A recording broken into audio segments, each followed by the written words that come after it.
I did my primary and secondary education, what you call here elementary. And after graduating, I have this high test for um,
Ahmadu Bello. Um, Last ranking is the second best university in Nigeria. Oh, wow. Yeah, so that is 2024 ranking. Yeah.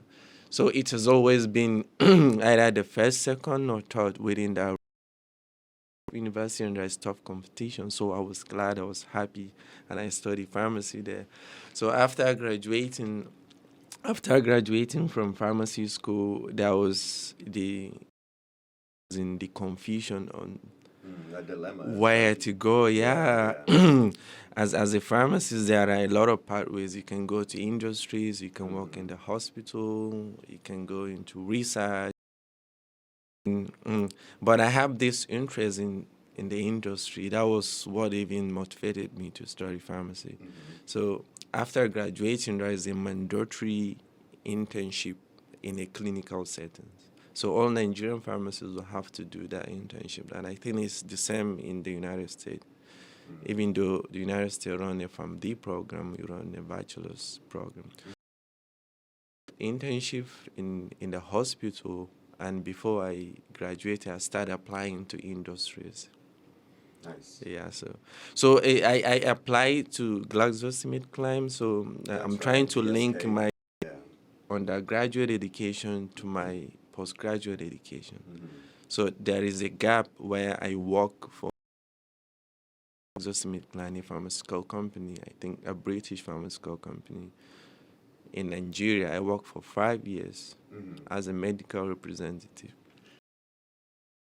About this last time. Yeah. It's really interesting insight, into your background because, when I met you, when this, actually I'll stay quiet until we come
PhD program. That was when we met at Tamil. So I had an opportunity to come and do research because I was working on snake venom. Yeah, and that's what kind of surprised me with our last conversation was because you mentioned you had started working or working with snake venom, and then you just I don't know actually you tell the story. So you just looked it up on the internet like snake venom research opportunities, and go ahead.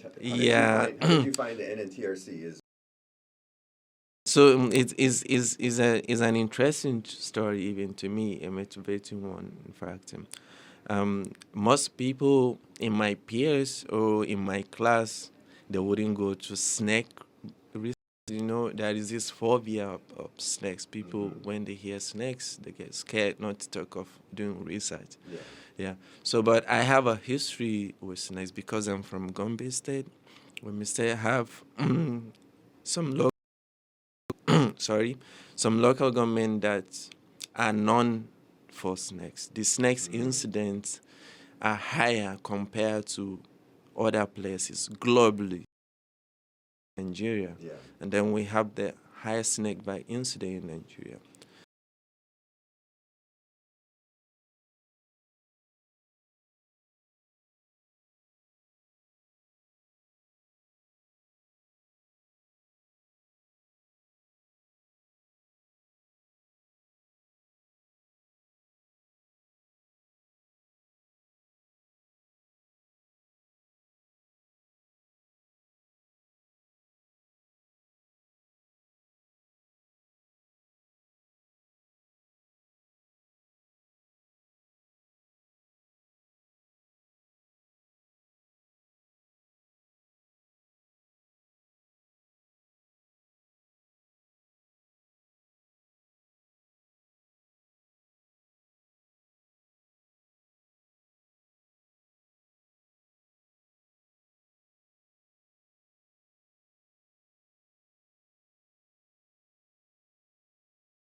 This is big now. Research is about solving problem, right? And these guys have gone far globally in terms of snake venom research. They are called the NSRIC, Nigerian Snake Venom. Wow. So I just walked to the professor I have interest in to say, yeah, you can do your PhD thesis in this. And that was how everything started. Yeah, it sounds really amazing. Yeah. And then so then you just started looking up programs from exactly. So I had this opportunity. I applied for sponsorship because education, university education is sort of free of tuition for Nigerians in Nigeria. But if you don't have funding for PhD, you have to fund students keep applying for funding so that they can be able to support their research. So I applied for some funding to travel outside of Nigeria and conduct research. I was lucky I got it. Nice. Yeah. So I started looking, where should I go? I have this money to travel, wow. to do research for up to a year. Search on it, and then boom, here comes the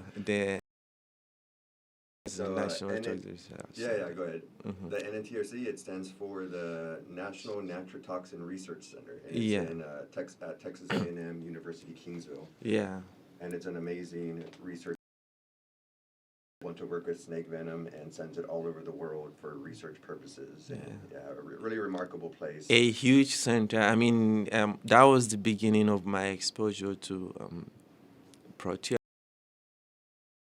What brought me here? Yeah, so studying proteins and metabolites is what's known as metabolomics and or proteomics and.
So he from college station to Kingsville, and then they were happy to receive him, and they told him, yeah, he can apply.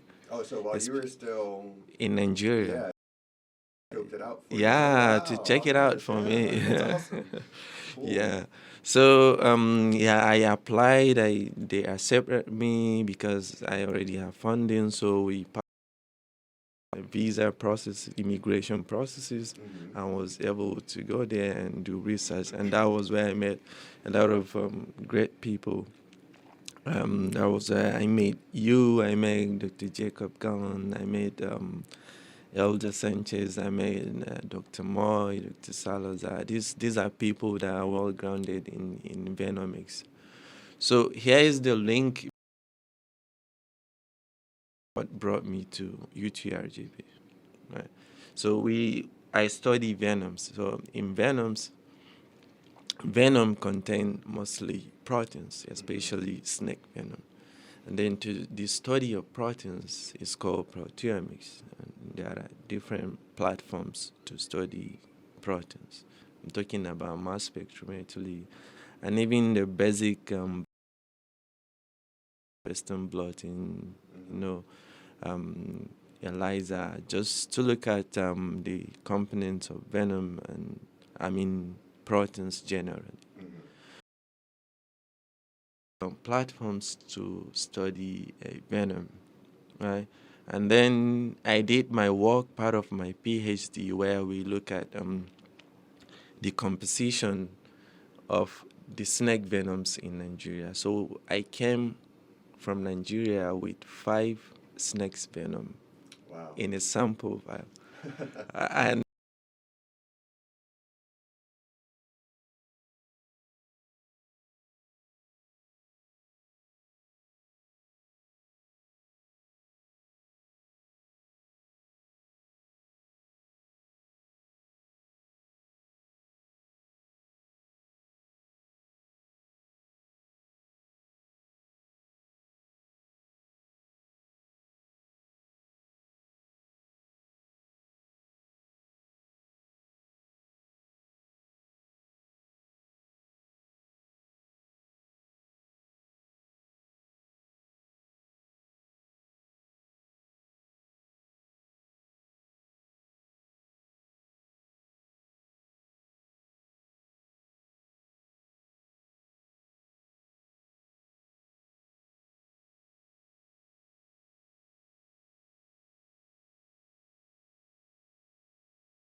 up in the Seattle area, I'd come down and, you know, try to swing by the campus to say hi to the other people I know.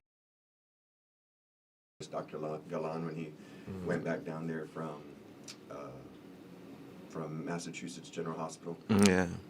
And so yeah, and then I met you there, and then, you know, as he introduced me to you, and in their last show, I was kind of surprised to learn this because I thought you were already like, you know, already had your PhD. At that time. Yeah. So whenever I met you, I thought you already had your PhD, and so it was kind of a funny insight to to realize like, oh man, like you were still working on it. I was still a student. Yeah. Yeah. I actually, like you said, I had some experience. Like in Nigeria, I was able to work with snakes physically. I had the opportunity to hold the snakes and milk the venom. Oh wow. Yeah, That's once cool. I did that. Good Yeah, training. yeah. Usually we have technicians that are well trained on that. Yeah. But then as a PhD student, I was so curious. I said, I can't finish this program without touching the snake, and I did. Wow. Kind of experience, and I joined a clinical team that were doing a clinical trial in Nigeria on trying to repurpose. That trial is still on, so I'm not going to talk about more. Trying to repurpose some medication to see if they can help in the management of snake bite environment. Yeah. So and then while I mean top experienced scientists talking about Elder Sanchez, Dr. Gallan, Dr. Sotrabat, and then experience that have been around.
We're our human genetics department. We run aren't from humans. We've run snake venom samples already. We've run possum, our laboratory possum samples. We've run mouse samples. We've run turtle samples. We've run, you know, we've run all kinds of various samples. So it's a really cool opportunity to do a variety of work. And, you know, there's always various projects. All the principal investigators lead in the department. So it's a really good opportunity for people to hop in and find something they're interested in and kind of get to get to the grind and get some important experience work in our labs right now in various capacities. So yeah, it's always a good opportunity. Feel free to swing by and tell people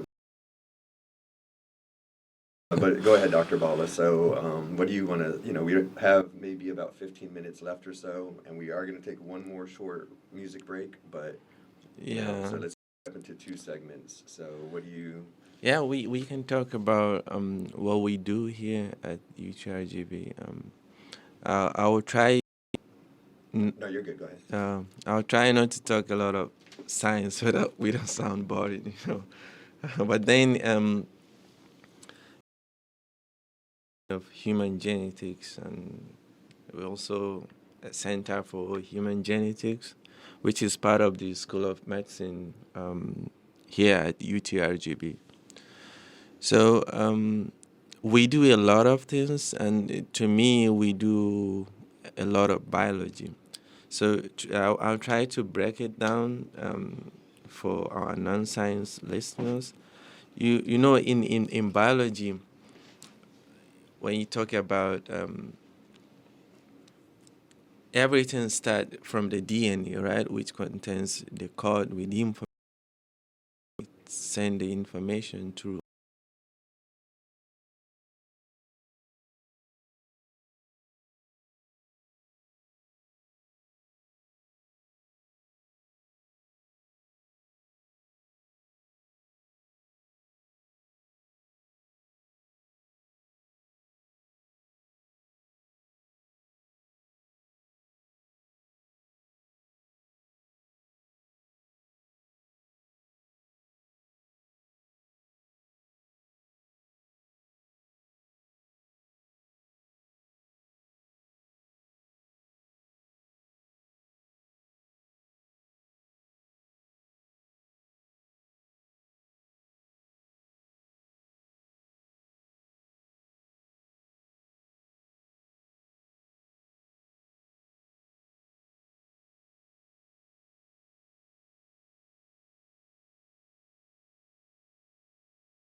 The why the lab I'm working with the Dr. Jacob Gallen that does proteomics, and we look at the proteins in samples from cells, from plasma, from serums, from tissues, and even from cell cultures.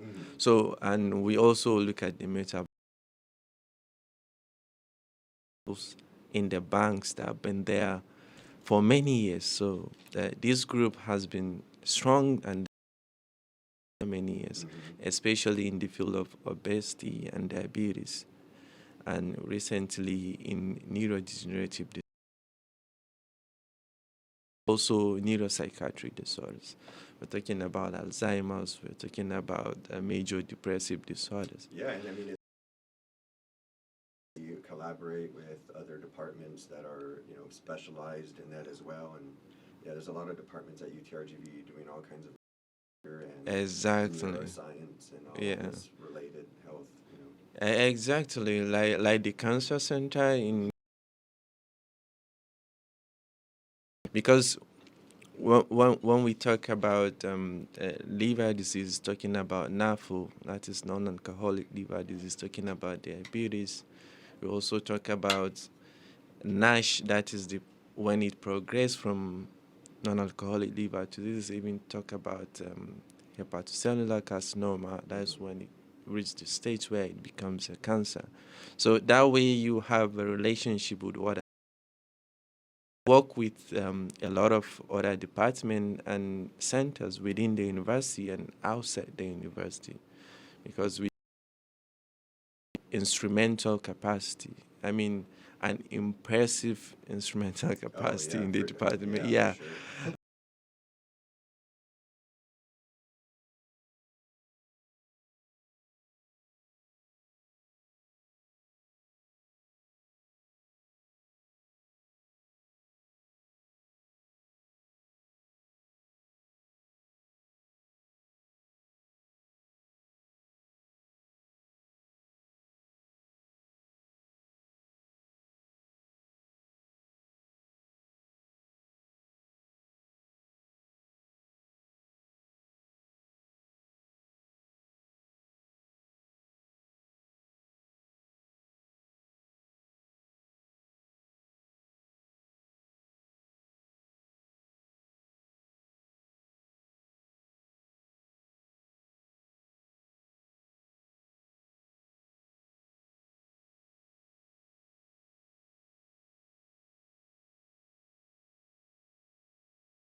Trying to, the lab people should try to find this protein. If they see the protein and they see the level, so I'm trying to break it down how You're doing a great our job. research can be translated in the clinic and to take care of people. Yeah, I know. That's So really because this remarkable. is important, because if a disease is that means your healthcare providers can initiate medication and take care of it, right? And or maybe detected that it's at this stage, then more preparation to take care of it. So and that's why if you go to doctors, sometimes they will say, "Oh, I think you have this, but I want to send you to the lab to do some testing for biomarkers," and that's what we do, trying to get metabolites, proteins that can serve as biomarkers. Yeah. And recently, we're doing something cool. We're looking at beyond the cells. You know, like cells are the smallest unit of life, right? The smallest unit that can live independently. So Yeah. a cell can live. However, those cells secrete some things called extracellular vesicles. They're waste. A kind of and Not yeah, always waste products, but they yeah, are, messengers essentially. exactly. Yeah. So they use these things to communicate, Mhm. and even in disease stage, even in healthy stage, healthy communication and even pathologic communication. So beyond the cells, beyond just looking at proteins or metabolomics, metabolite in the cells, we want to look at things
in the Rio Grande Valley. Yeah.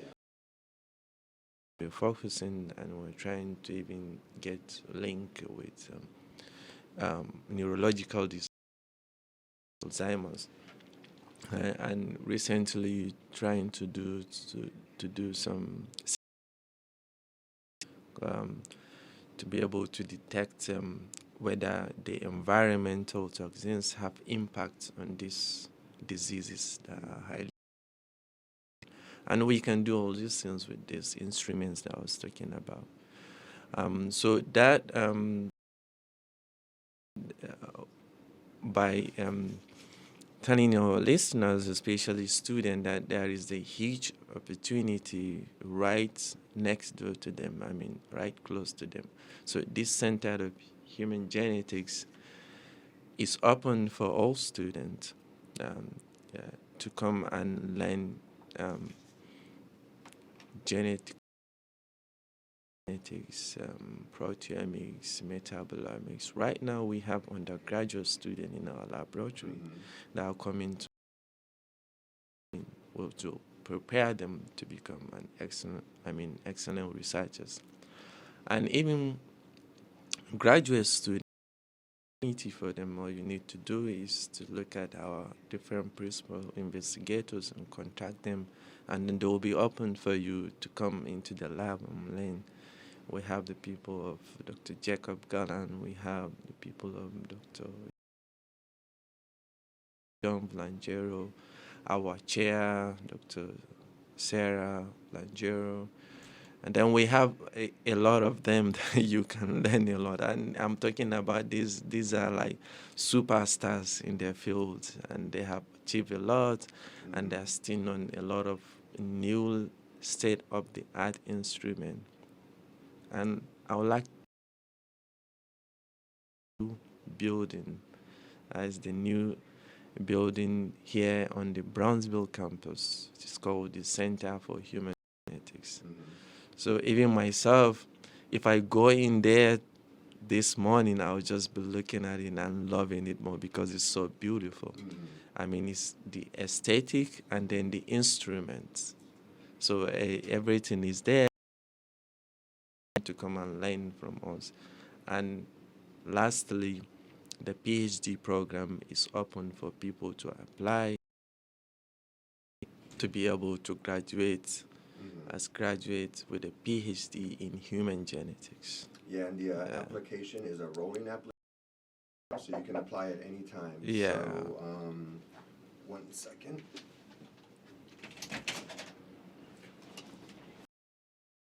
That, everyone, thanks for tuning in. This is the end of the show. Yeah. But next week, be sure to tune in, and hopefully we have another great